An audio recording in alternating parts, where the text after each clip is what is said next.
Salam Bapak Ibu yang terkasih dalam Tuhan. Bersyukur untuk kasih karunia Tuhan, kita bersama-sama kembali di tempat ini, bersama-sama untuk persekutuan doa. Namun sebelum kita akan merenungkan kembali renungan kita, mari kita berdoa, memohon hikmat Tuhan senantiasa menyertai hidup kita dan memimpin kita. Mari kita berdoa. Bapa di surga, kami bersyukur untuk penyertaan-Mu yang luar biasa bagi setiap kami, agar kasih setia-Mu lah yang menguatkan kami hingga sampai saat ini. Ya Tuhan, bimbinglah kami agar kami senantiasa memiliki hati yang dekat kepada Engkau. Dan pada saat ini Tuhan, kami akan mendengarkan dan merenungkan kebenaran firman-Mu. Beri kami hikmat, dan juga kami biarlah Roh Kudus-Mu lah yang menyertai kami, membimbing kami, sehingga hidup kami sesuai dengan kesukaan Engkau, supaya hidup kami supaya layak yang sesuai dengan keinginan Engkau. Terima kasih Tuhan, sertai kami. Hanya di dalam nama Tuhan kami Yesus Kristus kami telah berdoa. Amin. Pada kesempatan yang indah ini kita akan merenungkan satu kebenaran firman Tuhan dengan tema yaitu recommitment devosi. Recommitment devosi. Mari kita membuka kitab kita di dalam Lukas 5 ayat 16. Lukas 5 ayat yang ke-16. Saya akan baca untuk kita sekalian. Lukas 5 ayat yang ke-16. Akan tetapi ia mengundurkan diri ke tempat-tempat yang sunyi dan berdoa. Akan tetapi ia mengundurkan diri ke tempat-tempat yang sunyi dan berdoa. Bapak Ibu terkasih dalam Tuhan, kalau kita memperhatikan ayat ini, ada kata akan tetapi. Ya, akan tetapi. Kata akan tetapi ini mengontraskan apa yang dikatakan sebelum kata itu dan apa yang dikatakan sesudahnya. Dalam hal ini, apa yang dikatakan sebelumnya adalah gambaran tentang betapa sibuknya Yesus Kristus. Sedangkan apa yang dikatakan sesudahnya adalah bahwa sekalipun sangat sibuk, ia mengundurkan dirinya ke tempat-tempat yang sunyi dan berdoa. Kalau kita memperhatikan dan mempelajari lebih dalam lagi, ketika kita memperhatikan bahwa dalam teks bahasa aslinya, ya, tata bahasa ini sangat menarik. Tata bahasa ini dipergunakan untuk menggambarkan sesuatu yang dilakukan berulang-ulang secara konsisten di masa lampau, sehingga memiliki arti bahwa seperti gini. Akan tetapi ia terus-menerus mengundurkan diri ke tempat-tempat yang sunyi dan berdoa. Nah, Bapak Ibu terkasih dalam Tuhan, jadi apa yang dikatakan di dalam ayat 16 ya, itu bukan sesuatu yang terjadi hanya satu kali saja dalam hidup Yesus Kristus. Sebaliknya, ayat-ayat tersebut mengatakan bahwa ia selalu dalam keadaan yang sangat sibuk dengan banyak orang yang datang kepadanya. Akan tetapi ia juga selalu menyisihkan waktu untuk berdoa. Dengan kata lain, berdoa di sini adalah suatu kebiasaan yang Yesus lakukan, sesuatu yang menjadi prioritas utamanya. Bahkan ketika ia di dalam keadaan sesuatu yang sangat sibuk sekalipun, dengan demikian terlihat jelas bahwa di sini betapa pentingnya doa, ya, atau juga suatu perenungan diri, yaitu devosi. Bapak Ibu terkasih dalam Tuhan, mengasingkan diri kadangkala itu diperlukan saat pikiran kita sumpek, betul tidak?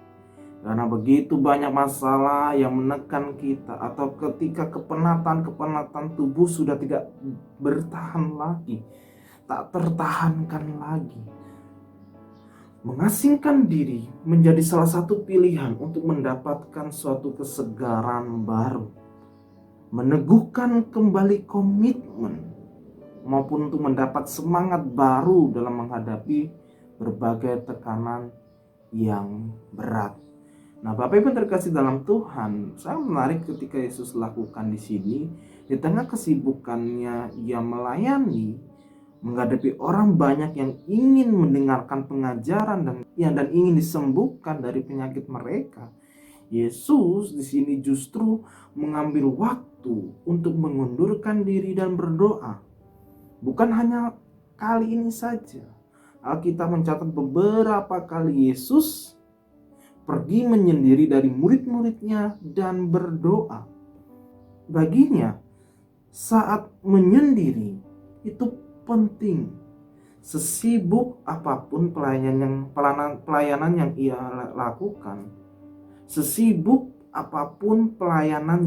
lakukan, ia selalu menyempatkan diri untuk pergi ke tempat sunyi dan berdoa. Pada saat itu Yesus, ia berbicara dengan Sang Bapa. Bapak Ibu terkasih dalam Tuhan, kesibukan tidak dijadikan alasan, tidak ada waktu untuk berdoa oleh Yesus. Berbeda dengan kita.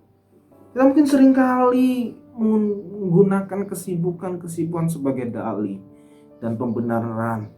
Tidak ada waktu untuk berdoa. Pada saat kita datang kepada Tuhan dalam doa, kita sedang diperbaharui dalam hidup kita. Lahir dan batin kita disegarkan, sehingga kita memiliki sesuatu kekuatan untuk kembali ke tengah berbagai hal-hal yang menyibukkan kita dan dapat juga menguras diri kita.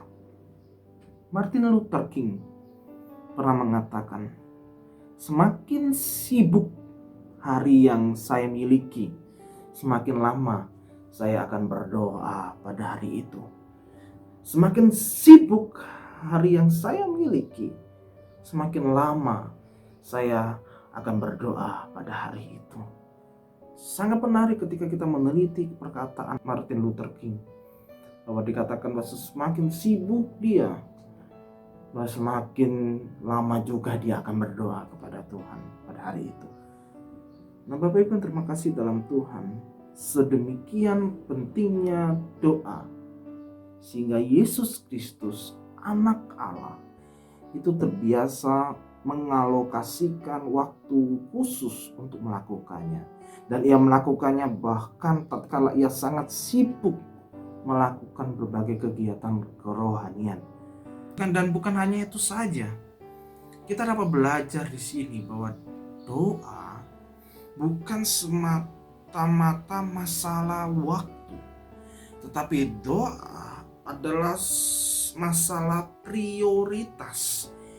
Yesus Kristus punya waktu untuk berdoa karena ia memutuskan untuk menyisihkan waktu khusus untuk berdoa. Kita semua dapat mengalokasikan waktu kita untuk melakukan berbagai kegiatan. Oleh karena itu pertanyaannya, bukan apakah kita punya waktu atau tidak? Karena satu hari terdiri 24 jam. Bagi kita semua, termasuk juga bagi Yesus. Yang harus kita tanyakan pada diri kita sendiri adalah, di manakah kedudukan doa dalam prioritas hidup kita? Di dalam jadwal harian kita? Apakah doa adalah prioritas utama dalam hidup kita sebagaimana doa bagi Yesus? Ataukah doa adalah sesuatu yang kita lakukan setelah kita selesai melakukan segala aktivitas seperti bekerja, sekolah, berkebun, menonton TV, tidur, dan lain-lain? Teladan Yesus demikian pula semua catatan dalam firman Tuhan tentang doa mendorong kita untuk menjadikan doa sebagai prioritas utama dalam hidup kita. Jadi, daripada terlebih dahulu mengalokasikan waktu untuk berbagai aktivitas dan memakai sisa waktu untuk berdoa, lebih baik terlebih dahulu menyisihkan waktu khusus untuk berdoa, baru kemudian merencanakan segala kegiatan-kegiatan lain. Saya percaya ketika kita melakukan itu, Tuhan senantiasa menyertai kita, membimbing kita, menguatkan kita, dan menyegarkan hidup kita. Amin. Mari kita berdoa. Bapa di surga, kami bersyukur untuk kasih dan penyertaan-Mu yang luar biasa bagi setiap kami. Dan pada kesempatan yang indah ini kami boleh belajar akan kasih-Mu dan hikmat-Mu yang menyertai kami. Kami tahu ya Tuhan, tidak mudah dalam hidup kami mengalokasikan waktu kami khusus untuk berdoa. Tapi kami belajar dari teladan Engkau. Di tengah kesibukan, Engkau boleh menyendiri, berdoa, dan melakukan devosi di situ kepada Bapa. Dan pada kesempatan ini ya Tuhan, biarlah setiap kami ya Tuhan memiliki komitmen, mengulangi komitmen kita, meneguhkan kembali kehidupan doa kami. Sertai kami ya Tuhan, sertai. Hanya dalam Tuhan kami Yesus Kristus kami tak berdoa. Amin.